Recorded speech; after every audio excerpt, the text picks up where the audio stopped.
So everybody, just like to welcome, finally got to sit down with this man, Tommy Coleman. He agreed to do this interview months ago, and if Clann Eireanns had been beaten in the first round of the championship, we still would have done this interview because of his work with Clann Eireanns, his input into everything related to Clann Eireanns, his input into other clubs in the town, the help he's given other clubs to raise their own underage structures, and just even as basic as the man played for Armagh, and some of the stuff. It's always good to celebrate an Armagh player from the town, because believe it or not, there's not many of them. Down the years we've had some crackers, but it's an achievement to get onto an Armagh panel. But lo and behold, they weren't beaten the first round, so we're down here at the Grapevine and Learn Computer Hospital offices here. Tommy kindly agreed to come down to Casters Bay Road to see me, and he brought a special guest down. Well, indeed. Oh, well, thanks for that lovely introduction. It's no call for half at all. It's always a pleasure, always a pleasure to talk to you, Gordy, as you know, and your family. And it's been great just to bring this fella here on. It's been a long time I've been actually coming to Lurgan. I think we're actually the first Lurgan name on it. I suppose it's a wee bit befitting after our statesman, Jerry Fagan. Yep. An absolute gem of a man.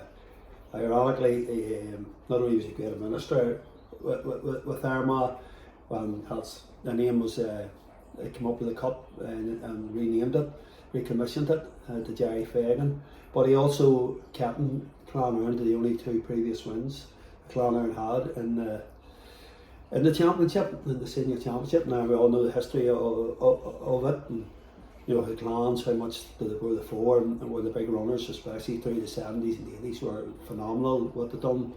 And I suppose we all thought that their stage was just second nature winning the championship, but unfortunately enough, the Clans were the last team, and Fair Dead on the double was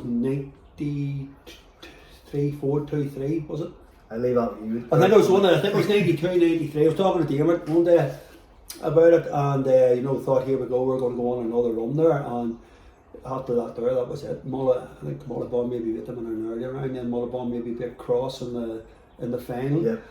And then after that so Cross dominated. Yeah, Mullabon went on to win the Ulster that They year. did, yeah. A good side. Yeah. They were a real good side, yeah. And then Cross took that mantle, which shows how difficult it is to win an Armagh championship. And it's it's a crowd. And yes, it's the first time I've seen this cup, and I'm not being a smart ass.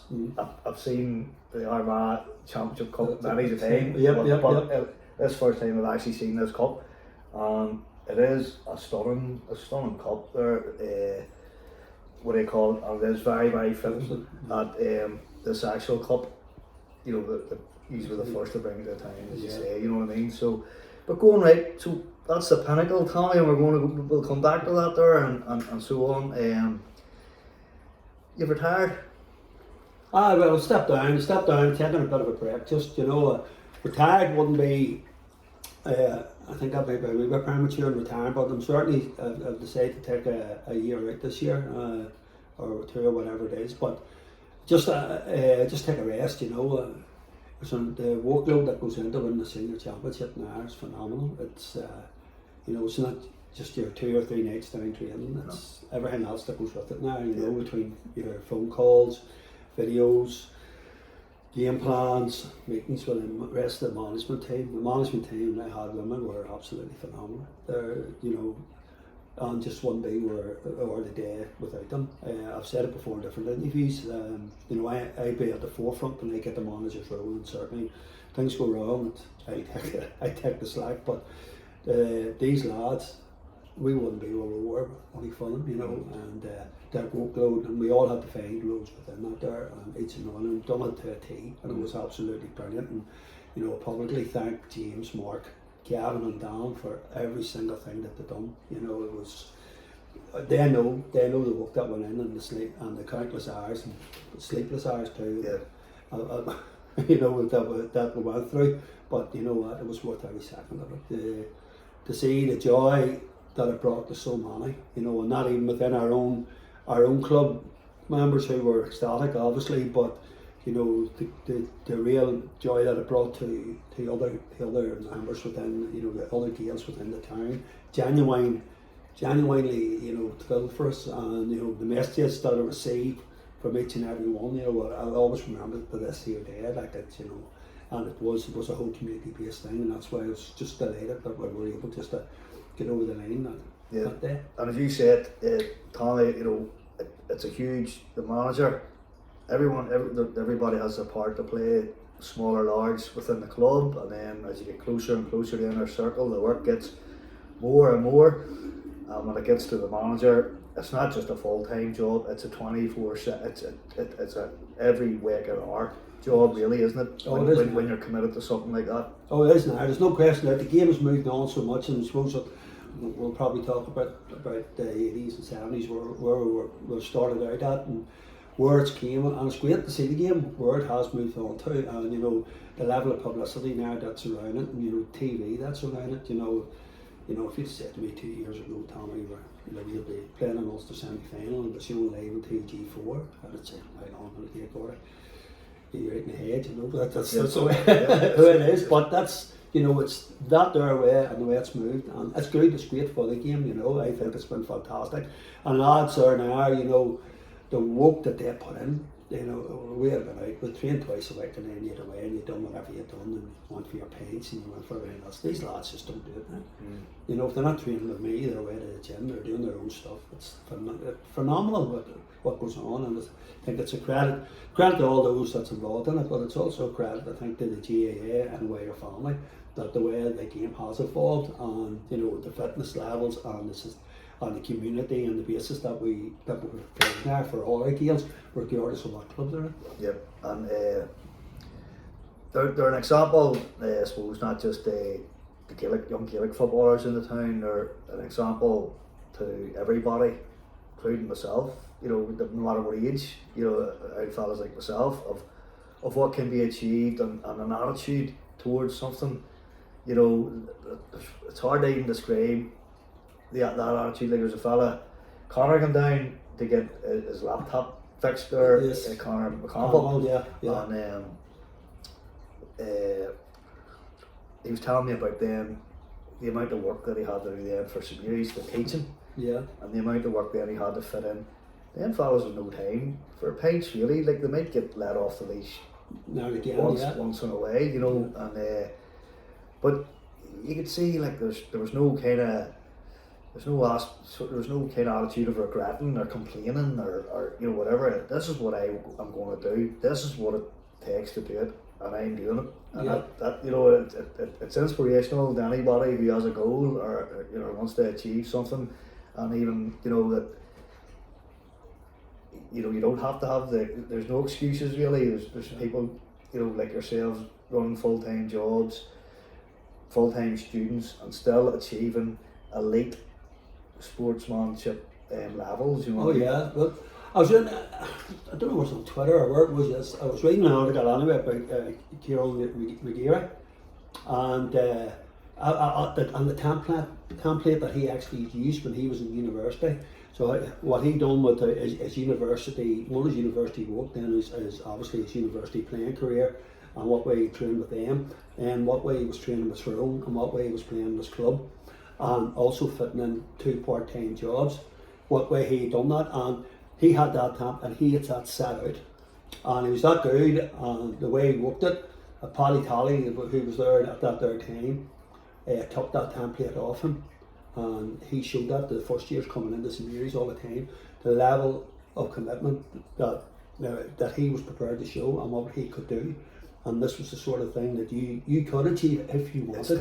It's time management. It's time management. That's about what you do. You know, to make use of the time that you have. Yeah. That's what I would always say to any of our ones. You know, even my own girls and family. You know, don't waste the time. Yeah. Don't put off to tomorrow what you can do today. Yeah. Don't do it. Yeah. Get it done. Get it sorted out. It's all about managing that time. Yeah. And you need to build in that downtime. Like throughout our championship run, we had time. I always get the boys. I always got 1 or 2 days between games, and they had that there to go and just do their own thing. Yeah. To enjoy it, and it was important for some of them. Some of them, you know, some of them married lads and had families that they had to go back to, and they'll have a bit of quality time with them. Yep. All the lads who have been training mad, and up the high dough, training, just unleashed. Go for a beer, go and relax, do whatever you do. Take your time out. Be sensible, certainly, about what you do, but you know there has to be that there mix just to get that enjoyment. And you know, in the end of the day, we're all amateurs. Nobody's getting money for it. Yep. And we're doing it for one thing. We're doing it for the association, and we're doing it most of all for our club. Yep. And to do it and to get the best out of it, you know, you need to be enjoying what you're doing too. You can see when Connor done that we interviewed me that day, but what we're talking about, I mean, talking off camera, you know what I mean, but you can see that, you know, that everything was organised towards the one goal, and it's like, even like it was a Sunday he come down here, because there's the only chance he's picking something up or whatever, and then so I get my dinner. Important to get my dinner in straight after training, get something in, bang, because you know yourself, that's the best time to get the grub in. That's right. You leave it 3-4 hours, it doesn't have the same recovery impact. Your fuel doesn't have the same recovery impact if you leave it 3 or 4 hours. Get it in as quickly as possible, and everything was, you know, it's just, but wasn't like it was pressuring him. It was just the way.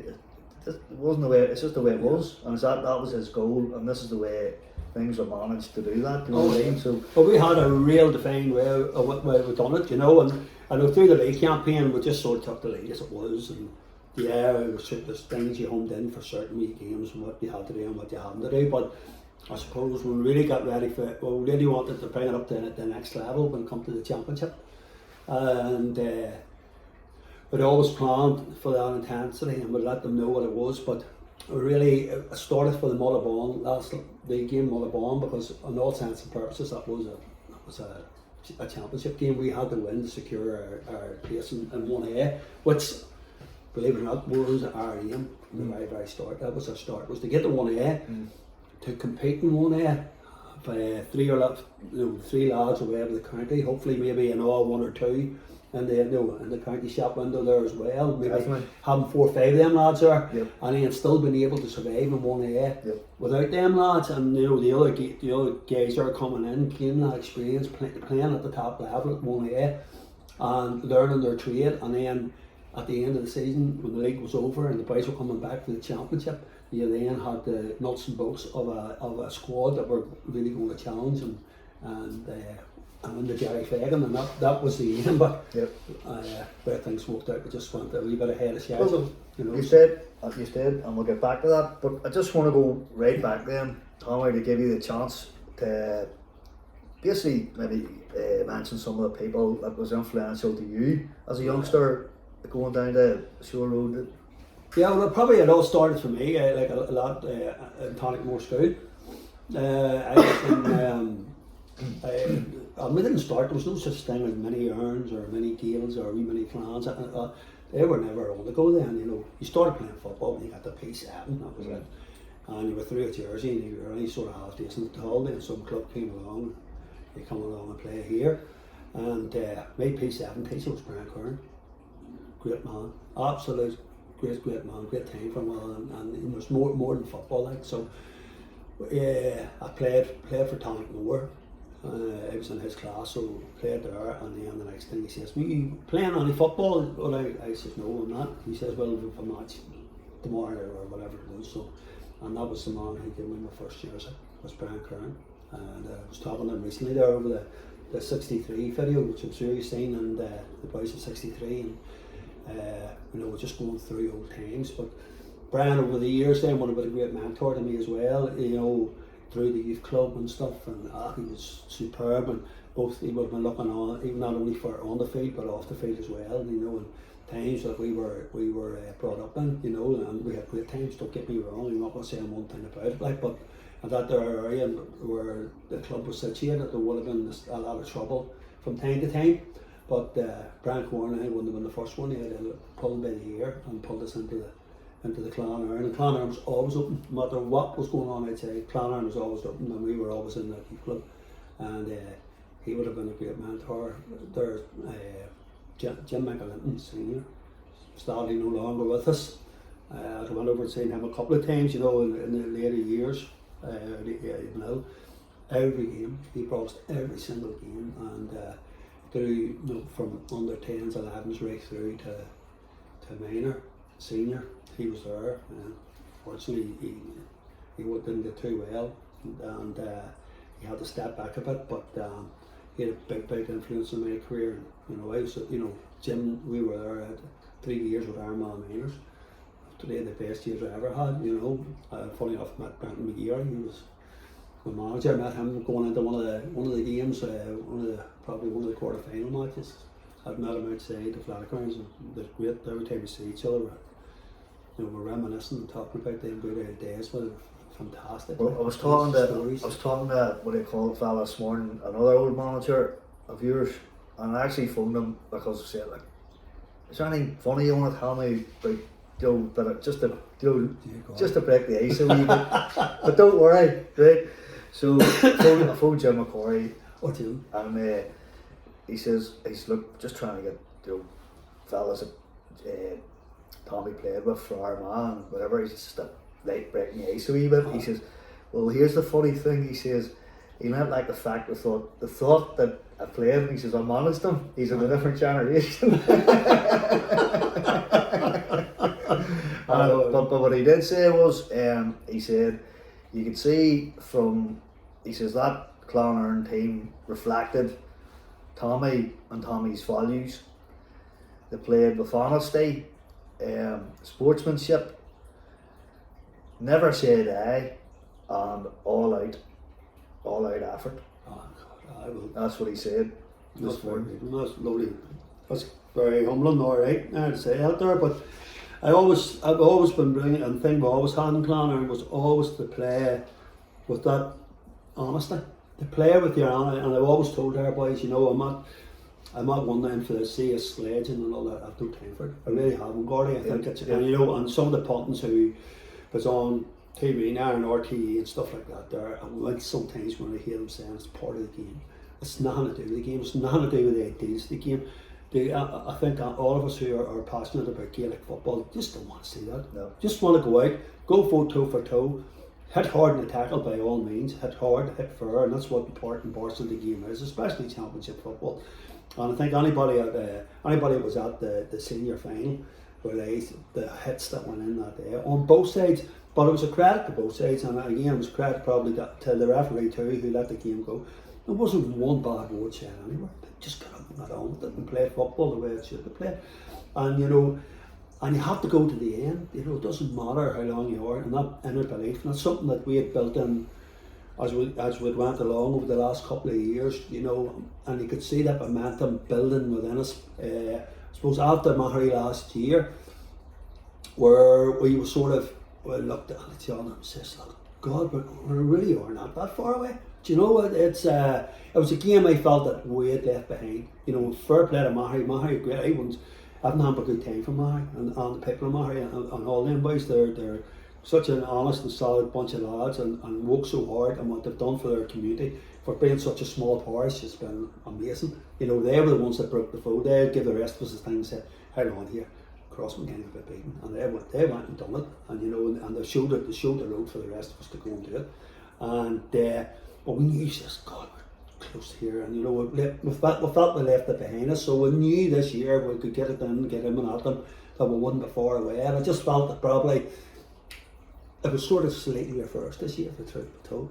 Maybe Mahari might have just left it behind them this year. There was a couple of frees that just normally were popped over, that dropped that wee bit short on the night for them. But we were able to take full of on, fair play there, but he's pushed on. It's funny, it's interesting there too, Tommy, because again, going back to, I was chatting to Jim this morning, and you could draw parallels to the Burn and yourselves.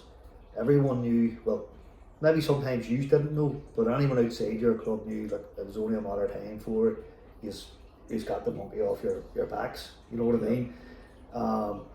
Burn have a young team coming through, very similar to yourselves, lots of good footballers, and strength and depth.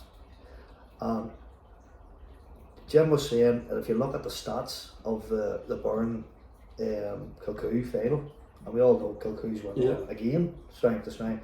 He says they were right in that match.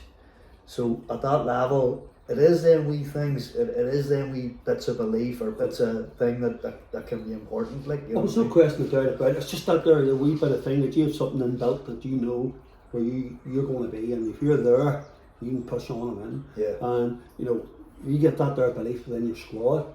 You know, we will go and do it. You know, they will go and do it. I no doubt in my mind that that Burn team is a fantastic team too.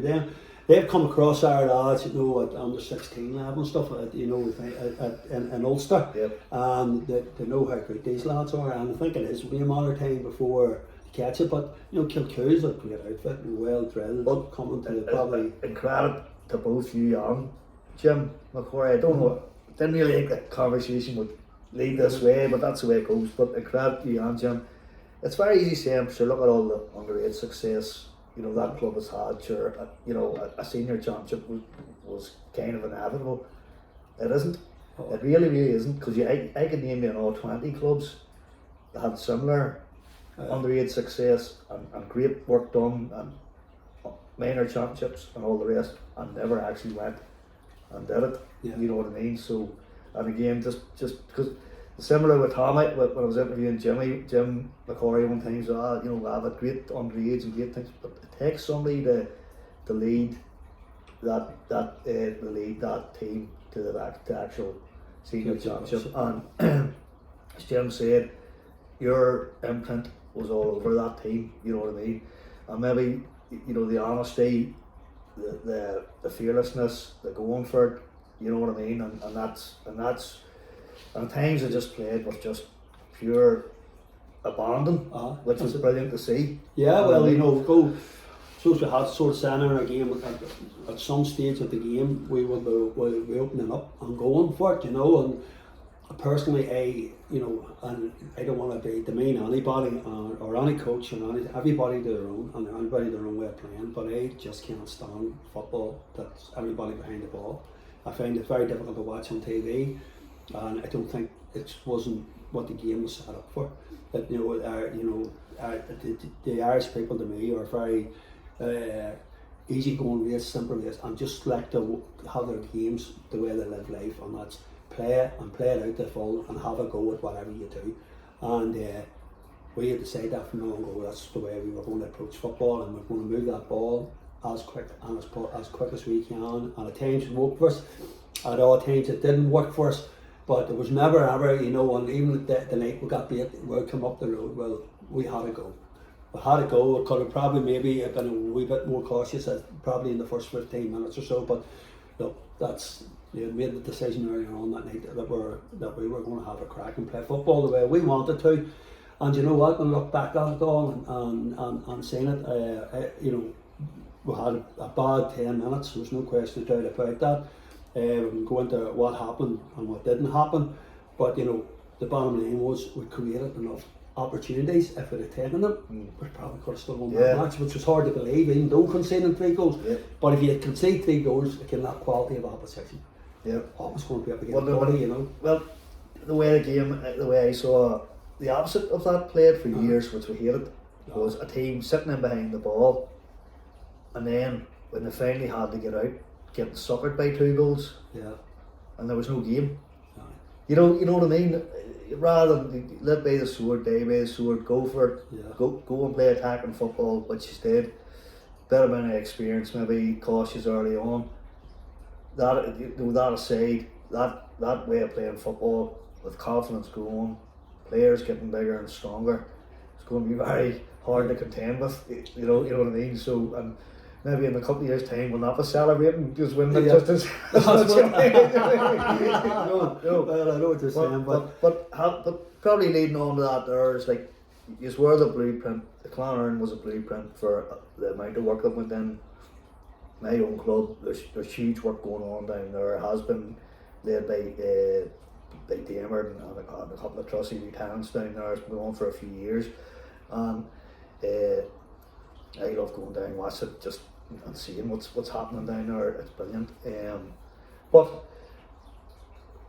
we were at a bad place underage level a few years ago, and before Damer came in and brought brought the right guys in and they're working at that there.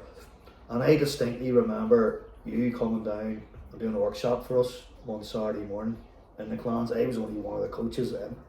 I'm a fringe coach down there, and every time we talk about it as the next year, point that out.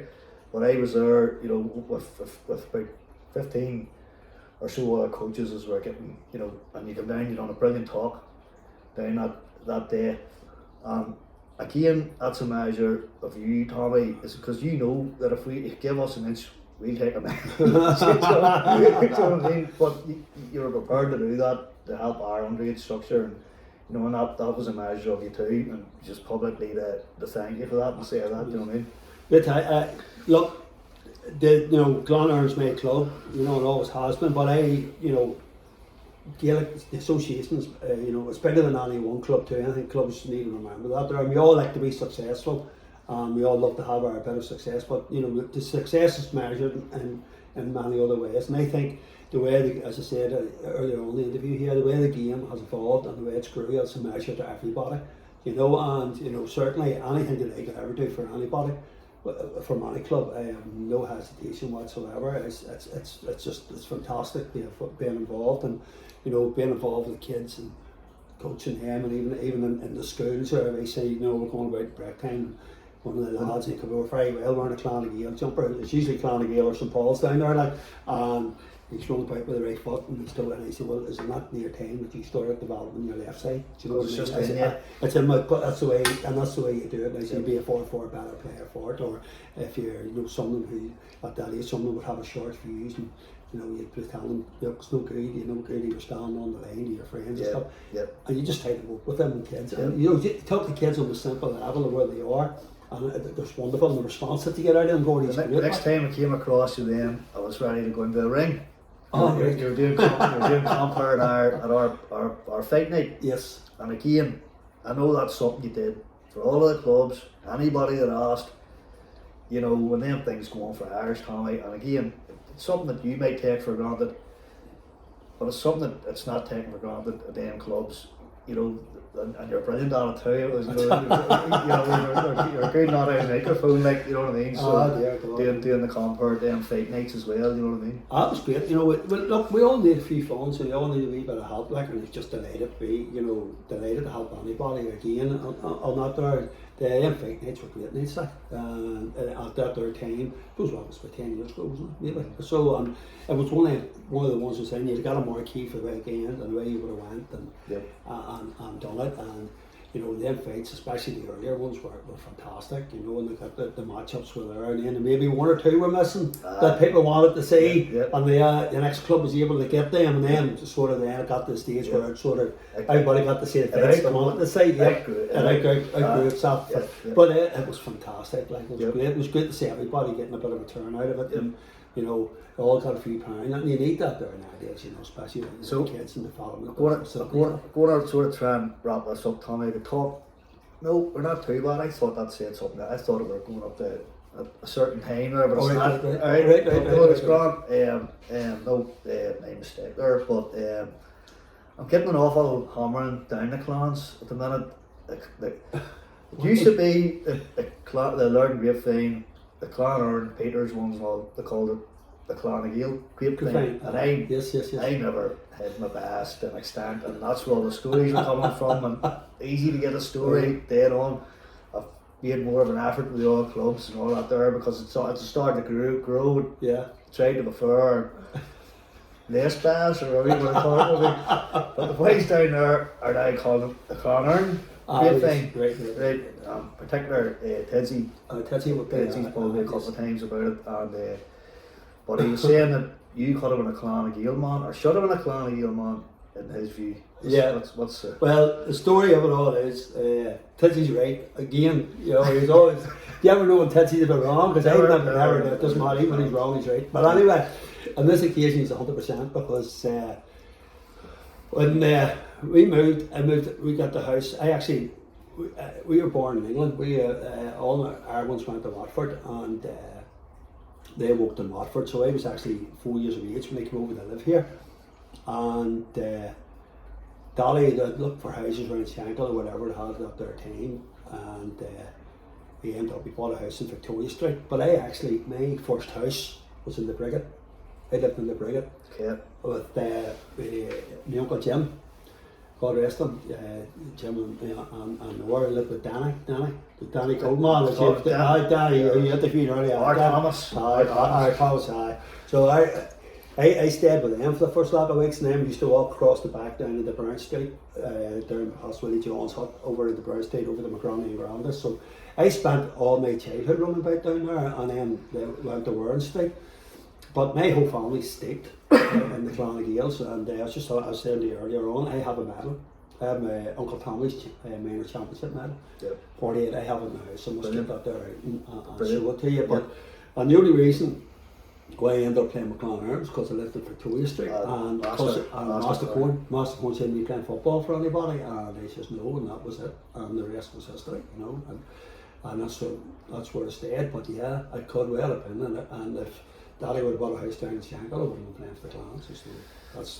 That's the way it was. But we always get, it doesn't stop the banter, and that's what... No, it doesn't stop us that. It doesn't stop it at all. You know, and I always do, and I would always, because of family, you know, history of the bloodline, whatever it is, I always have a soft spot for the Clans, and regardless of what anybody said, I would always sort of looked out, and I would always like them to do well, you know, obviously because of my background, you know. Look, I can't compete with this here, but a wee gift for you here, Tommy, just to wrap this up.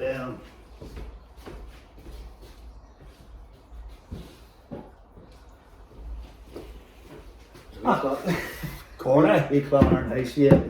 Connor McConville actually bought one of them because I was selling them just before Christmas, but you're getting that one. That was the last one there, so. Gordy, thanks very much. You didn't call to that there now. That's your wee Christmas box, sir. Not lovely.